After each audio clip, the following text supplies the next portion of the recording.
When you're trying to get in shape, sometimes it's hard to figure out if you're making any progress. Mary is with a fitness trainer right now to talk about the right way to do it. Yeah, Ron, we have Rick Plenert here. He's the Vice President of Total Health and Fitness here in the Salt Lake area, several offices around town. That's right. We want to talk about charting progress. A lot of folks might have set a New Year's resolution to lose weight, but some people might do it wrong. They might weigh themselves every day and get frustrated. What are some of the... Yeah, you know, and I'm really passionate about this because I see a lot of people pursuing their fitness goals that they set at the new year, and they get frustrated really easy, and I hate to see that. And a lot of times because they don't necessarily see it dropping on the scale. Right. You know, and we can't get so frustrated by that. We got to find better ways of measuring. Why is the scale wrong? Well, as you probably heard, and I think a lot of people are becoming a little bit more well known now, is that you can't.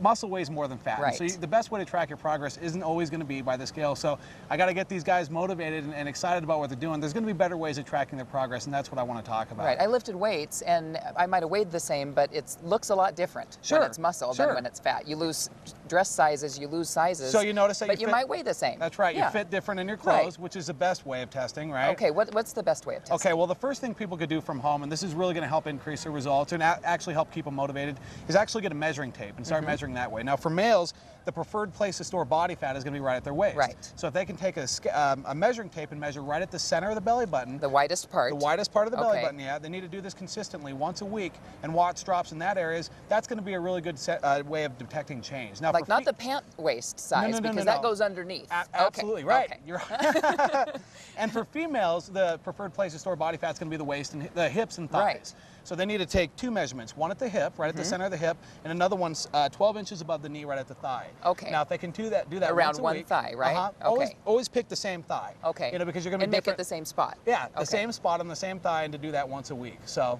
Anyway, and by doing that, they'll be able to see whether they're losing a little bit more accurately than just if they're losing on the scale. And you can tell with your clothes. And when we talk about the BMI, the body mass index, it can be a little misleading, right? It absolutely can, because, and I get frustrated dieters that come into my office all the time to say, you know what, according to my BMI, you know, I'm overweight, I don't understand, I don't, you know, and someone like you could be considered overweight. Right, you do my BMI, I'm extremely overweight, I need to be.